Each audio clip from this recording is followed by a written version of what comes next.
నమస్తే welcome to career point. Inter మరియు డిగ్రీతో పాటు ఎన్డీఏ ఆఫీసర్గా లేదా నాన్ ఆఫీసర్గా ఇండియన్ ఎయిర్ ఫోర్స్లో ఎయిర్మెన్, నేవీలో సీమెన్ మరియు ఆర్మీలో సోల్జర్గా జాబ్ చేస్తూ దేశానికి సేవ చేయాలనుకున్న యువతీ యువకుల కోసం 17 సంవత్సరాల అనుభవం ఉన్న రామయ్య మరియు శ్రీనివాస్ గార్లచే నడుపబడుతున్న రామయ్య డిఫెన్స్ అకాడమీలో చేరి ఇంటర్ మరియు డిగ్రీతో పాటు ప్రిపేర్ అవ్వవలసిన విధానాల గురించి వివరించడానికి ఆర్డీఏ డైరెక్టర్ రామయ్య గారు మనతో పాటు జాయిన్ అయ్యారు. ఆయన అడిగి మరిన్ని విషయాలు తెలుసుకుందాం. నమస్కారం రామయ్య గారు. నమస్తేనండి. చాలా మందికి డిఫెన్స్ లో జాయిన్ అవ్వాలి అనేది ఒక డ్రీమ్ గా ఉంటుంది. అయితే ఎన్డీఏలో జాయిన్ అవ్వాలి అని అంటే మీ దగ్గర ఏ కోర్సులో ఆఫర్ చేస్తారు, అదే విధంగా మెరిట్ స్టూడెంట్స్ కేనా లేదంటే యావరేజ్ స్టూడెంట్స్ కూడా ఈ కోర్సులో జాయిన్ అవ్వచ్చు అంటారా? మంచి క్వశ్చన్ అడిగారండి. సో సహజంగా ఎన్డీఏ అంటే అందరూ ఏమనుకుంటారు అంటే దేశానికి సేవ చేయాలంటే ఎన్డీఏ మాత్రమే ఉంది అనుకొని ఇటువైపు రావట్లేదు చాలామంది. సో ఎన్డీఏలో జాయిన్ అవ్వాలి అంటే మెరిట్ స్టూడెంట్స్కి ఎక్కువ అవకాశాలు ఉంటుందండి. అలాగే యావరేజ్ స్టూడెంట్స్ కూడా ఇటువైపు రావచ్చు.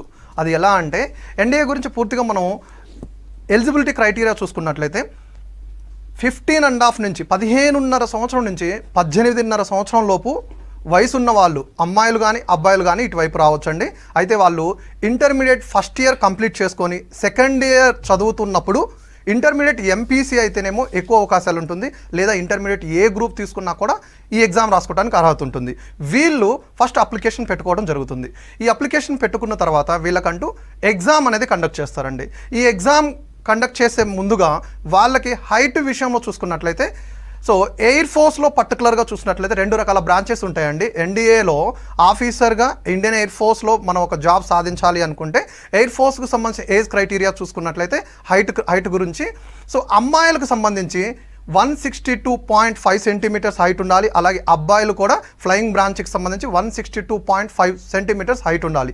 నెక్స్ట్ వచ్చేసి ఇండియన్ ఎయిర్ ఫోర్స్లోనే గ్రౌండ్ డ్యూటీ ఉంటుందండి. ఈ గ్రౌండ్ డ్యూటీకి చూసుకున్నట్లయితే అబ్బాయిలకు సంబంధించి 157.5 సెంటీమీటర్స్ మినిమం హైట్ ఉండాలి. అలాగే అమ్మాయిలు చూసుకున్నట్లయితే 152 సెంటీమీటర్స్ హైట్ ఉంటే సరిపోతుంది.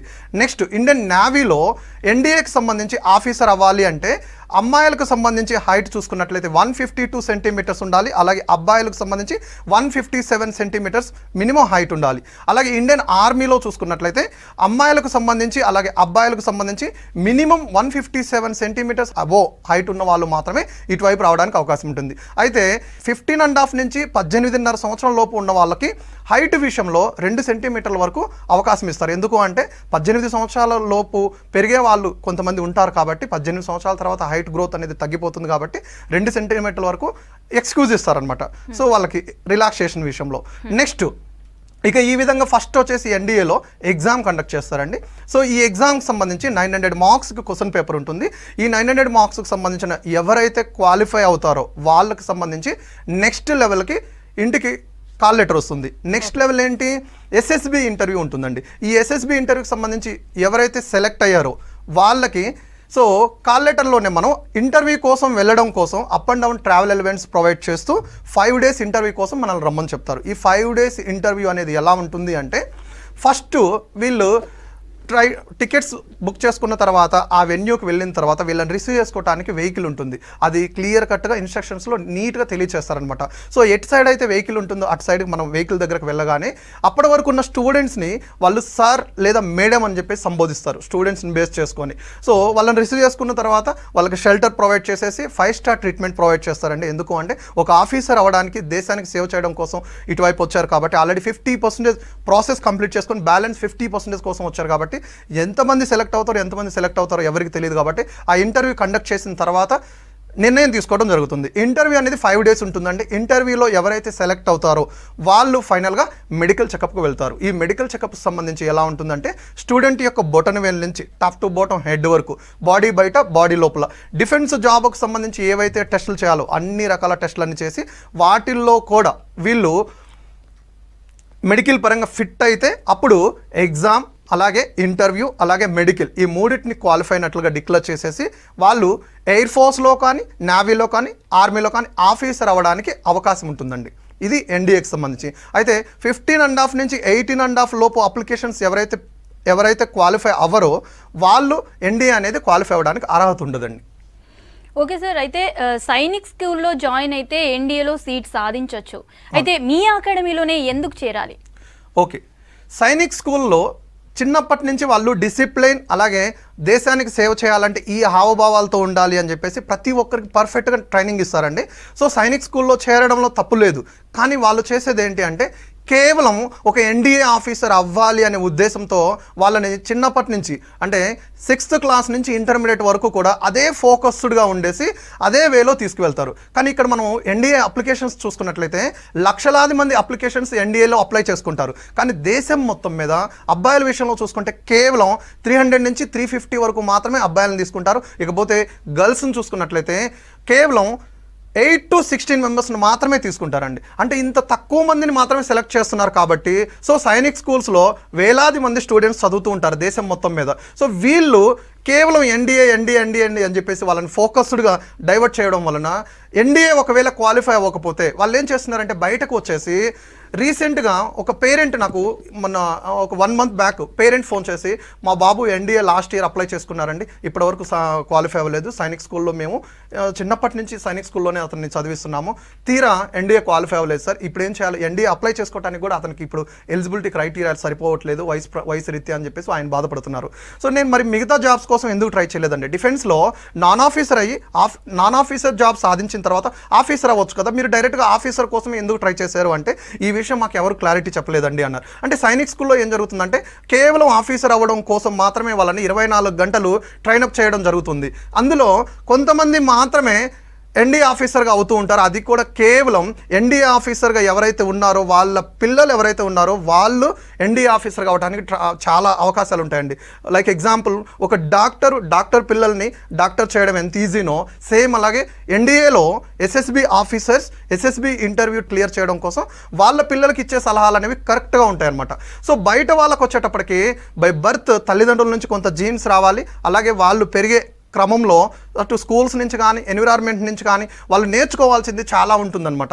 ఇది అందరి వల్ల కాదండి. సో టాలెంట్తో సరిపోదు, బట్ వాళ్ళకి లోక జ్ఞానం అనేది పర్ఫెక్ట్గా ఉండాలి. ఇదంతా ఏంటంటే బై బర్త్ నేర్చుకుంటూ ఉండాలి కాబట్టి అప్పటికప్పుడు మనం ఎన్డీఏ అంటే అవకాశాలు అనేది చాలా తక్కువ ఉంటాయి కాబట్టి. బట్ మా దగ్గర ఏంటంటే కేవలం ఎన్డీఏకే కాకుండా స్టూడెంట్స్ని సెలెక్ట్ చేసుకునేటప్పుడు మా అంటే అకాడమీలోకి జాయిన్ చేసుకునేటప్పుడు ఇతను ఎన్డీఏకి సూటబుల్ అవుతాడా లేదా నాన్ ఎన్డీఏకి సూటబుల్ అవుతాడా, ఒకవేళ నాన్ ఎన్డీఏకి సూటబుల్ అయితే ఎయిర్ ఫోర్స్లోనో నేవీలోనో ఆర్మీలోనో ప్రాపర్గా పేరెంట్కి ముందుగానే తెలియచేసేసి అతనికి అవకాశం ఉన్న వేలో పర్ఫెక్ట్గా పంపించడం జరుగుతుందండి. అయితే సార్ మీ దగ్గరికి ఒక సమస్యతో వచ్చాడు, వాళ్ళ బాబు ఏజ్ లిమిట్ అయిపోయింది అది అని అన్నారు కదా, అయితే అసలు ఏజ్ క్రైటీరియా ఏంటి ఎన్డీఏకి? సో ఎన్డీఏకి సంబంధించి పర్టికులర్గా 15.5 సంవత్సరం నుంచి 18.5 సంవత్సరం లోపు మాత్రం అప్లికేషన్ పెట్టుకోవాలండి. అప్లికేషన్ పెట్టుకున్న తర్వాత జాబ్లోకి వెళ్ళడానికి 1 year టైం పడుతుంది.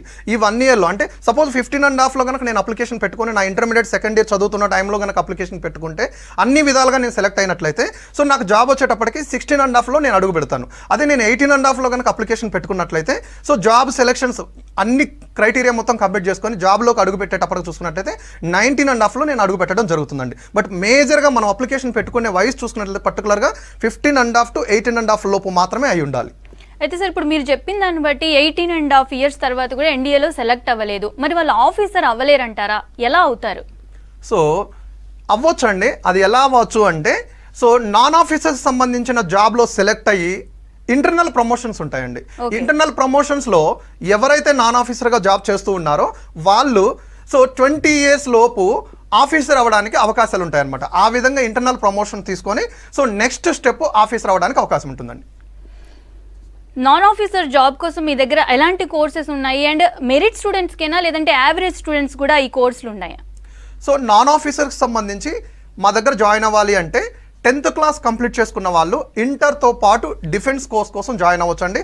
అలాగే ఇంటర్మీడియట్ కంప్లీట్ చేసుకున్న వాళ్ళు డిగ్రీతో పాటు డిఫెన్స్ కోర్స్లో జాయిన్ అవ్వచ్చు. సో ఫర్ ఎగ్జాంపుల్ ఒక స్టూడెంట్ 10th క్లాస్ కంప్లీట్ చేసుకొని ఇంటర్తో పాటు డిఫెన్స్ కోసం వచ్చినప్పుడు ఫస్ట్ అతను ఏ ఏజ్లో ప్రజెంట్ మమ్మల్ని అప్రోచ్ చేయడం అని చెప్పేసి చూస్తామండి.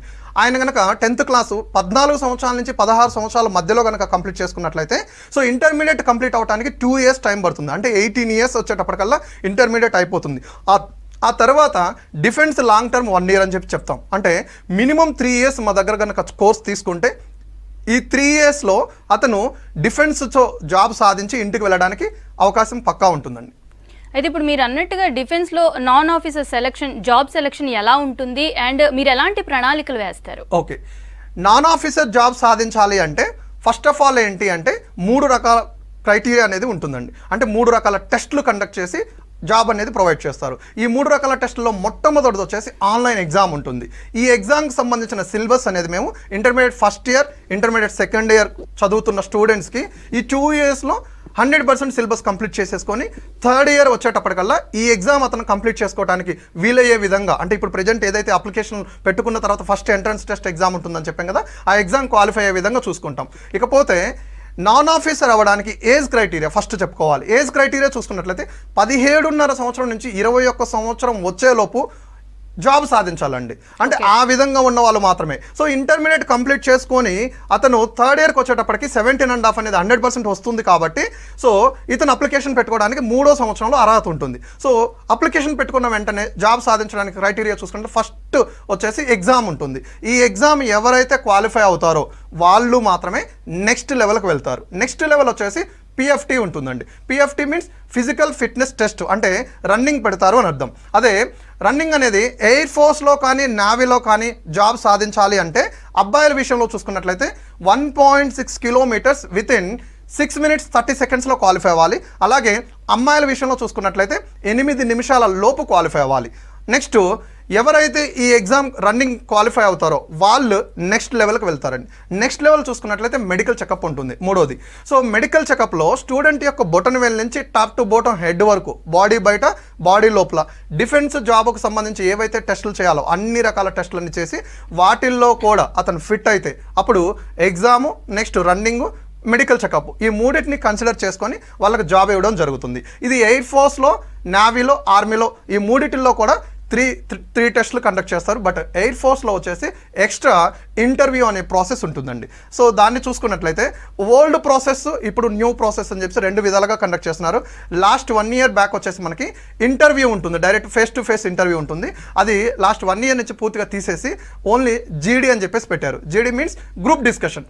అంటే 15 members స్టూడెంట్స్ని గ్రూప్గా డివైడ్ చేసేసి వీళ్ళల్లో లీడర్షిప్ క్వాలిటీస్ ఉన్నాయా లేవా అనేది వాళ్ళు క్లియర్ కట్గా తెలియజేసుకుంటారు. అంటే ఎలా తెలియజేస్తారంటే 15 మెంబర్స్ని ఒక గ్రూప్గా డివైడ్ చేసిన తర్వాత ఒక ఆఫీసర్ వచ్చేసి వాళ్ళకు ఒక ఎంటీ పేపరు అండ్ పెన్ను ఈ 2 ఇచ్చేసి సో ఒక థియరీ పార్ట్ని డిక్టేట్ చేస్తారు, ఒక స్టోరీని తెలియచేస్తారు. దాన్ని స్లోగా వాళ్ళు విని అర్థం చేసుకునే రీతిలో స్లో అండ్ స్టడీగా వాళ్ళు రీడ్ చేస్తూ వెళ్తారు. అలా చదివే క్రమంలో ఇంపార్టెంట్ పాయింట్స్ ఏమైనా ఉంటే మీరు నోట్ చేసుకోండి అని చెప్పి మనకు ఒక హింట్ ఇస్తారు. వాళ్ళు నోట్ చేసుకున్న తర్వాత 10 minutes టైం ఇస్తారు. ఏవైతే ఇంపార్టెంట్ పాయింట్స్ని ఈ 15 members గ్యాదర్ చేశారో వాటిని బేస్ చేసుకొని ఇంకొక ఫేర్ షీట్ ఇస్తారు. ఆ షీట్లో టోటల్గా ఒక స్టోరీని బిల్డప్ చేయమని చెప్తారు. ఆ స్టోరీ రాయడానికి 10 minutes టైం ఇస్తారు. ఈ స్టోరీ కూడా అయిపోయిన తర్వాత సపోజ్ నేనే స్టోరీ రాశాను, మిగతా 14 members ఎస్ నేను రాసింది కరెక్టే, సార్ డిక్టేట్ చేసేటప్పుడు ఈ పాయింట్స్ నేను గ్యాదర్ చేసుకున్నాను, ఈ పాయింట్స్ని బేస్ చేసుకొని ఈ స్టోరీయే కరెక్ట్గా ఉంటుంది అని చెప్పేసి నేను అనుకున్నాను కాబట్టి ఈ స్టోరీ నేను రాయగలిగాను అని చెప్పేసి సో నేను రాసిన స్టోరీని నేను మిగతా 14 members కన్వే చేసి నేను రాసింది కరెక్టే అని చెప్పేసి మాట్లాడి నేను గెలవాలి. అంటే లీడర్షిప్ క్వాలిటీస్ అనేది ఆ విధంగా చెక్ చేసుకుంటారు. సో ఈ విధంగా ఆ నాన్ ఆఫీసర్కి సంబంధించిన సెలక్షన్ ప్రాసెస్ ఉంటుందండి. సార్, అయితే మీ దగ్గర అమ్మాయిలు అబ్బాయిలు ఇద్దరు జాయిన్ అయి ఉన్నారు కదా, అయితే జాబ్ ముందుగా ఎవరికి రావడానికి అవకాశాలు ఎక్కువగా ఉన్నాయి అంటారు? సో మంచి క్వశ్చన్ అడిగారండి. అమ్మాయిలు అబ్బాయిలకు సంబంధించి సెలక్షన్ ప్రాసెస్ సేమ్గా ఉంటుందండి. కానీ ఇప్పుడు ప్రజెంట్ ఉన్న ట్రెండ్ చూసుకున్నట్లయితే ఇంకొక 7 years 10 years వరకు కూడా అమ్మాయిలకి ఈజీగా జాబ్ రావడానికి అవకాశం ఉంటుందండి. ఇటువైపు రావాలని చెప్పేసి మేము ఎక్కువగా కోరుకుంటున్నాం. సో 10th class కంప్లీట్ చేసుకున్న అమ్మాయిలు లేదా 10th class కంప్లీట్ చేసుకున్న అబ్బాయిలు ఇటువైపు రావచ్చు. సో అబ్బాయిలతో పోల్చుకుంటే అమ్మాయిలకి ఈజీగా జాబ్ రావడానికి అవకాశం ఉంటుందండి. అయితే డిఫెన్స్ కానీ ఎన్డీఏ కానీ పాస్ అవ్వడం, జాబ్ రావడం కష్టం అని అంటూ ఉంటారు. అండ్ మీరైతే ఇందాక నుంచి కూడా జాబ్తోనే ఇంటికి పంపిస్తాము అని అంటున్నారు. ఇది ఎలా సాధ్యమవుతుంది అంటారు?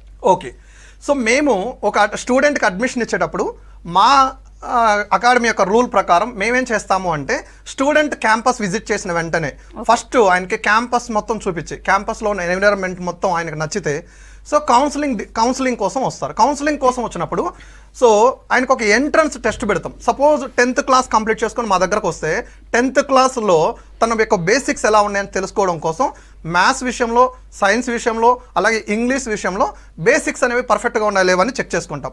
ఆ ఎగ్జామ్ అయిపోయిన తర్వాత మెడికల్ చెకప్కు పంపిస్తాం. ఈ మెడికల్ చెకప్లో టోటల్గా డిఫెన్స్ వాళ్ళు కండక్ట్ చేసే టెస్ట్లన్నీ మేము ముందుగానే కండక్ట్ చేసి వాటిల్లో కూడా అతను ఫిట్ అయితే అప్పుడు అడ్మిషన్ ఇస్తున్నాం. ఒకవేళ ఈ ఎగ్జామ్ విషయంలో కానీ లేదా మెడికల్ విషయంలో కానీ అతను కరెక్ట్గా లేకపోతే ఇటువైపు రావద్దు అని సలహా ఇస్తూ వేరే ఫీల్డ్ ఏదైనా చూస్ చేసుకోమని చెప్తాం. కాబట్టి సో పర్ఫెక్ట్గా మా కోర్స్ అయిపోయి ఇంటికి వెళ్ళాడు అంటే 100కి 100% జాబ్తో వెళ్ళగలడని చెప్పేసి మేము చెప్పగలమండి.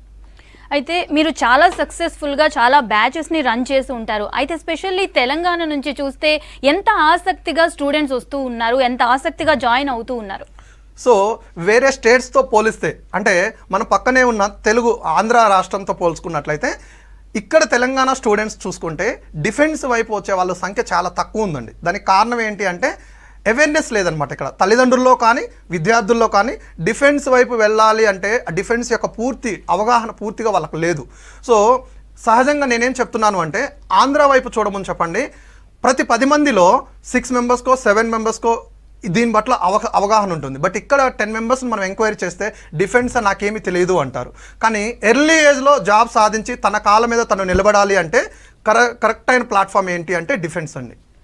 10th ఇంటర్ రిజల్ట్స్కి ముందు అడ్మిషన్ తీసుకోవచ్చు అంటారా? తీసుకోవచ్చండి. సో 10th క్లాస్ అయిపోయిన వెంటనే రిజల్ట్ వచ్చే ముందుగా, అలాగే ఇంటర్మీడియట్ అయిపోయిన వెంటనే రిజల్ట్ వచ్చే ముందుగా అడ్మిషన్ తీసుకోవడం వలన వాళ్ళకు వచ్చే బెనిఫిట్ ఏంటి అంటే సో ఫ్యూచర్లో ఏమవ్వాలి ఏంటి అనేది వాళ్ళు ముందుగా ఆలోచించుకొని మా దగ్గరకు వచ్చారు. ఇకపోతే అడ్మిషన్ ఇచ్చేటప్పుడు అన్ని విధాలుగా చెక్ చేసుకొని ముందుగా సీట్ బుక్ చేసుకుంటున్నారు. కాబట్టి టోటల్ ఫీలో వాళ్ళకి ఫీ కన్సెషన్ ఇవ్వడం జరుగుతుంది. కాబట్టి ముందుగా సీట్ బుక్ చేసుకోవటం ఉత్తమం అనమాట. ఎందుకంటే మా దగ్గర లిమిటెడ్ సీట్స్ ఉంటాయండి. అయితే సార్ అగ్నిపథ్ అంటే 4 yearsే కదా అనేవాళ్ళు ఉన్నారు, అది నిజమేనా అంటారా? సో అగ్నిపథ్కు సంబంధించి స్పెషల్గా 4 years అనేది వాస్తవం అండి. కానీ జాబ్ వచ్చిన తర్వాత చాయిస్ మనకే ఇస్తారండి. సపోజ్ ఇప్పుడు అగ్నిపథ్ వచ్చిన తర్వాత అమ్మాయిలకు సంబంధించి కానీ అబ్బాయిలకు సంబంధించి కానీ ప్రతి ఇయర్లో ఎవ్రీ బ్యాచ్లో మా స్టూడెంట్స్ ఉన్నారు. సో వాళ్ళు రియల్గా అంటే వాళ్ళు జాబ్లోకి వెళ్ళక ముందు కూడా నేను అదే చెప్పాను, ఇప్పుడు కూడా అదే చెప్తున్నాను.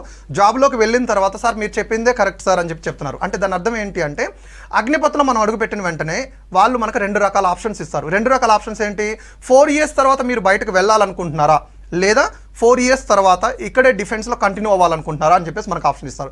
దాన్ని బేస్ చేసుకొని లేదు నేను దేశానికి సేవ చేయడానికి కొన్ని రోజులు మాత్రమే చేయాలనుకుంటున్నాను అనుకున్న వాళ్ళు మాత్రం 4 years ఎంచుకుంటారండి. నేను ఎక్కువ రోజులు ఉండాలి అనుకున్న వాళ్ళు సో 4 years కాదు నేను ఇక్కడే ఉండాలి అనుకుని ఎంచుకుంటారు. సో వాళ్ళకేంటి అంటే అగ్రిమెంట్ ప్రాసెస్ ఎలా ఉంటుందంటే 4 years కోసం అగ్రిమెంట్ ప్రాసెస్ ఒకలా ఉంటుంది, అలాగే 4 years తర్వాత అగ్రిమెంట్ ప్రాసెస్ ఒకలా ఉంటుంది. సపోజ్ 4 years కోసమే అనుకుంటే ఒక అగ్రిమెంట్ ఉంటుంది, సైన్ చేసి ఇస్తారు. 4 years తర్వాత వాళ్ళకి రావాల్సిన బెనిఫిట్స్ అన్ని వాళ్ళకి ప్రొవైడ్ చేసేసి బయటకు పంపించేస్తారు. సో అలాగే అక్కడ ఉన్న వాళ్ళ పరిస్థితి చూసుకున్నట్లయితే నెక్స్ట్ 16 years కోసం అగ్రిమెంట్ చేయించుకుంటారు. అంటే ఎవరైతే నేను కంటిన్యూ అవ్వాలి అనుకుంటారో ఈ 4 years తర్వాత 16 years కోసం అగ్రిమెంట్ చేసుకుంటారు. అంటే ఇలాగ టోటల్గా 4 years + 16 years 20 years సర్వీస్ ఉన్న వాళ్ళకి మినిమం 17 years సర్వీస్ చేసి 20 years రిటైర్మెంట్ తీసుకున్న వాళ్ళకి సో వాలంటరీ రిటైర్మెంట్ ఇస్తారండి. ఈ వాలంటరీ రిటైర్మెంట్ అంటే పెన్షన్ ఫెసిలిటీ ఉంటుందన్నమాట. అంటే జీవితాంతం డిఫెన్స్లో 17 సంవత్సరాల కంటే ఎక్కువ వీళ్ళు సర్వీస్ చేశారు కాబట్టి జీవితాంతం పెన్షన్ ఫెసిలిటీ ప్రొవైడ్ చేస్తారండి. సార్ అయితే వై రామయ్య డిఫెన్స్ అకాడమీ ఎందుకు జాయిన్ అవ్వాలి అని అంటే మీరేం చెప్తారు? ఓకే, సో మా అకాడమీలో జాయిన్ అయితే అంటే సహజంగా ఎవరైనా పేరెంట్స్ ఫోన్ చేస్తే సార్ పక్కా జాబ్ గ్యారంటీనా అంటున్నారండి. సో దానికి నేనేం చెప్పేది వాళ్ళకి సొల్యూషన్ ఏంటి అంటే మీ బాబు ఎలా చదువుతున్నాడు, సో మీ బాబుకి ఇప్పటివరకు బేసిక్స్ అనేవి పర్ఫెక్ట్గా ఉన్నాయా లేవా, అలాగే మా అకాడమీకి వస్తే మేము ప్రొవైడ్ చేసేది ఏంటి, అట్లా స్టూడెంట్ని చూసి ఒక అడ్మిషన్ ఇవ్వడం జరుగుతుంది. కాబట్టి మా అకాడమీలో అడ్మిషన్ తీసుకున్న ప్రతి స్టూడెంట్ జాబ్తో ఇంటికి వెళ్ళడం జరుగుతుందండి. అందుకోసం అని చెప్పేసి మిగతా అకాడమీస్తో పోల్చుకుంటే సో జాబ్ సాధించిన విద్యార్థుల్లో పర్సంటేజ్ చూసుకుంటే 85% విద్యార్థులు జాబ్తో ఇంటికి వెళ్తున్నారు. కాబట్టి సో మా అకాడమీ ది బెస్ట్ అని చెప్పేసి తెలంగాణ మొత్తం మీద పర్ఫెక్ట్గా చెప్పగలనండి. సార్ అయితే చాలా వరకు ఏదైనా స్టూడెంట్ పాస్ అవ్వాలన్నా లేదంటే జాబ్ రావాలన్నా ప్రతి ఇన్స్టిట్యూట్లో ఎక్కడ చూసినా కానీ వాళ్ళకు వచ్చే ఫ్యాకల్టీ ముఖ్యం అని అంటూ ఉంటారు. అయితే మీ దగ్గర ఫ్యాకల్టీ ఎలా ఉండింది అండ్ ట్రైనింగ్ ఎలా ఉంటుంది? ఓకే, సో ఎస్పెషల్లీ ఫ్యాకల్టీ గురించి చెప్పాలి అంటే ఆంధ్ర నుంచి మా దగ్గర ఫ్యాకల్టీ ఉంటారండి. సో వీళ్ళు కూడా minimum 15 years and above experience ఉన్న ఫ్యాకల్టీ ఉంటారు. డిఫెన్స్కి సంబంధించి సో ప్యూర్ మ్యాథ్స్ కోసం, అలాగే ప్యూర్ ఫిజిక్స్ కోసం, రీజనింగ్ అర్థమెటిక్ కోసం, జనరల్ ఇంగ్లీష్ కోసం, జనరల్ సైన్స్ కోసం, జనరల్ నాలెడ్జ్ కోసం, ఈ 6 subjects కోసం మనం ఆంధ్ర నుంచి ఫ్యాకల్టీస్ని తీసుకోవడం జరుగుతుంది. ఆ వాళ్ళు కూడా minimum 15 years and above experience అనమాట. సో వీళ్ళేంటి అంటే స్టూడెంట్స్కి బాగా దగ్గర అవడం జరుగుతుంది. అలాగే స్టూడెంట్స్కి సంబంధించి ఎలాంటి డౌట్స్ ఉన్నా కూడా సపరేట్గా డౌట్ సెక్షన్ అని చెప్పేసి ఒక రోజు అంటూ కేటాయించేసి ఆ రోజు మొత్తం డౌట్స్ కోసమే కేటాయిస్తారు. నెక్స్ట్ ఈ విధంగా ఏంటంటే వాళ్ళు స్టూడెంట్స్కి దగ్గర అయిపోతూ ఉంటారు కాబట్టి సో ఇక్కడ ఎవరైతే మా దగ్గరకు స్టూడెంట్స్ వస్తారో వాళ్ళు ఫ్యాకల్టీస్ని మిస్ అవుతూ ఉంటారు అన్నమాట, జాబ్ సాధించి బయటకు వెళ్ళిన తర్వాత. ఆ విధంగా ఏంటంటే మన ఫ్యాకల్టీ ఎక్సలెంట్ ఫ్యాకల్టీ అండి. టైమింగ్స్ చూసుకున్నట్లయితే మా అకాడమీలో స్టూడెంట్ని ఎర్లీ మార్నింగ్ 4:30కి నిద్ర లేపడం జరుగుతుందండి. అక్కడి నుంచి ½ an hour వచ్చేసి ఫ్రెష్ అవ్వడానికి టైం ఇస్తాము. దాని తర్వాత వచ్చేసి 5 o'clock నుంచి 7 o'clock మధ్యలో వచ్చేసి గ్రౌండ్కి సంబంధించిన ట్రైనింగ్ ఇవ్వడం జరుగుతుంది. సో 7 o'clock నుంచి 8 o'clock మధ్యలో ఫ్రెష్ అవ్వడం జరుగుతుంది. 8 o'clock నుంచి 8:30 మిడిల్లో వచ్చేసి బ్రేక్ఫాస్ట్ చేసుకుంటాడు. సో 8:30 నుంచి 9 o'clock మధ్యలో వచ్చేసి మార్నింగ్ సంబంధించిన క్లాసెస్కి రెడీ అవుతారు. 9 o'clock నుంచి 12:30 మధ్యలో వచ్చేసి మార్నింగ్ సంబంధించిన క్లాసెస్కి అటెండ్ అవుతారు. సో 12:30 నుంచి 2 o'clock మిడిల్లో వచ్చేసి లంచ్ చేసుకొని రెస్ట్ తీసుకుంటారండి. ఎందుకంటే ఎర్లీ మార్నింగ్ ఎర్లీగా లేపాం కాబట్టి కంపల్సరీ ఆయనకి బాడీ ఎక్సర్సైజ్ ఇవన్నీ చేస్తున్నాడు కాబట్టి రెస్ట్ కావాలి. అది కూడా ఆఫ్టర్నూన్ మీల్స్ తీసుకున్న తర్వాత కంపల్సరీ బాడీ టైర్డ్ అయిపోతుంది. సో రెస్ట్ ఇవ్వడం వలన ఆఫ్టర్నూన్ క్లాసెస్కి రెడీ అవుతాడు. 2 o'clock నుంచి ఈవినింగ్ 5:30 వరకు వచ్చేసి సో ఆఫ్టర్నూన్ సంబంధించిన క్లాసెస్ ఉంటాయండి. 5:30 to 6 o'clock మిడిల్లో లీజర్ టైం అనేది ప్రొవైడ్ చేస్తాం. 6 o'clock నుంచి నైట్ 10 o'clock మధ్యలో వచ్చేసి ఈవినింగ్ సంబంధించిన స్టడీ అవర్ అనేది కంటిన్యూ చేస్తామండి. ఇందులోనే ఒక ½ an hour వచ్చేసి డిన్నర్కి సంబంధించి టైం ఇస్తాం. టోటల్గా ఎర్లీ మార్నింగ్ 4:30 నుంచి నైట్ 10 o'clock వరకు ఎవ్రీడే ఇదే రొటీన్ టైం ఉంటుందండి. అయితే బయట స్టేట్స్ నుంచి కూడా వేరే స్టేట్స్ నుంచి కూడా వస్తూ ఉంటారు స్టూడెంట్స్ అని అన్నారు కదా, అయితే మీ దగ్గర హాస్టల్ ఫెసిలిటీ ఎలా ఉండింది అండ్ ఎస్పెషల్లీ ఫుడ్ ఎలా ఉండబోతుంది? ఎందుకంటే వీళ్ళు చాలా ఎక్సర్సైజ్ చేస్తారు, వీళ్ళకి ఫుడ్ మీద చాలా కాన్సన్ట్రేట్ తీసుకోవాల్సి ఉంటుంది, ఎలా ఉండబోతుంది? అవును, లాస్ట్ 2 years నుంచి మేము రెంటెడ్ బిల్డింగ్లో ఉన్నామండి. అది కూడా ఓల్డ్ బిల్డింగ్లో ఉన్నాము. ప్రెజెంట్ వచ్చేసి ఇప్పుడు సో న్యూ బిల్డింగ్లోకి షిఫ్ట్ అవుతున్నాము. ఈ న్యూ బిల్డింగ్ సంబంధించి సో బాయ్స్కి కానీ గర్ల్స్కి కానీ సో ఎక్సలెంట్ వాతావరణం అనేది వాళ్ళకి ప్రొవైడ్ చేస్తున్నామండి. ఒక్కొక్క రూమ్కి వచ్చేసి 10 members మాత్రమే స్టూడెంట్స్ని ఉంచడం జరుగుతుంది. అది కూడా స్పేసియస్ అనమాట, చాలా పెద్ద రూమ్లు అనేది ఉండటం జరుగుతుంది. అలాగే ఏ ఫ్లోర్కి సంబంధించిన ఆ ఫ్లోర్లోనే వాష్రూమ్స్ ఇవన్నీ ఫెసిలిటీస్ ఉంటుంది. అలాగే క్యాంపస్లోనే సెల్లర్లో వచ్చేసి వాళ్ళకి డైనింగ్ సెషన్ అనేది ప్రొవైడ్ చేయడం జరుగుతుంది. ఇక ఫుడ్ విషయంలో చూసుకున్నట్లయితే వాళ్ళకి ఏంటంటే ఇంటి వాతావరణాన్ని తలపించే విధంగా సో హోమ్ మేడ్ ఫుడ్ అనేది ప్రొవైడ్ చేయడం జరుగుతుంది. ఎస్పెషల్లీ మెన్యూ చూసుకున్నట్లయితే మార్నింగ్ బ్రేక్ఫాస్ట్లో సో మండే టు సండే వరకు డిఫరెంట్ అంటే ఏ రోజు రిపీట్ అవ్వకుండా 7 varieties బ్రేక్ఫాస్ట్ అనేది ప్రొవైడ్ చేయడం జరుగుతుంది. దానికి కంటిన్యూస్గా సో బాయిల్డ్ ఎగ్ అలాగే కప్పు మిల్క్ అనేది ప్రొవైడ్ చేయడం జరుగుతుంది. ప్రతిరోజు బ్రేక్ఫాస్ట్ అనేది ఈ విధంగా ఉంటుందండి. నెక్స్ట్ వచ్చేసి లంచ్ విషయంలో చూసుకున్నట్లయితే సో కర్రీ ఉంటుంది. నెక్స్ట్ వచ్చేసి పప్పు, సాంబారు, నెక్స్ట్ కర్డ్, ఈ 4 అనేది పర్ఫెక్ట్గా ప్రతిరోజు ఉండే విధంగా చూసుకుంటాము. అలాగే ఫ్రైస్ ఏమైనా ఉన్నప్పుడు వీళ్ళకి వచ్చేసి వెరైటీ ఫ్రైస్ అనేవి ప్రొవైడ్ చేయడం జరుగుతుంది. నెక్స్ట్ డిన్నర్లో చూసుకున్నట్లయితే సో కర్రీ ఉంటుంది, సో పప్పు ప్లేస్లో చట్నీ వస్తుందండి, నెక్స్ట్ సాంబార్ ప్లేస్లో రసం వస్తుంది, నెక్స్ట్ కర్డ్ వస్తుంది. సో ఇది ప్రతిరోజు ఉంటుంది.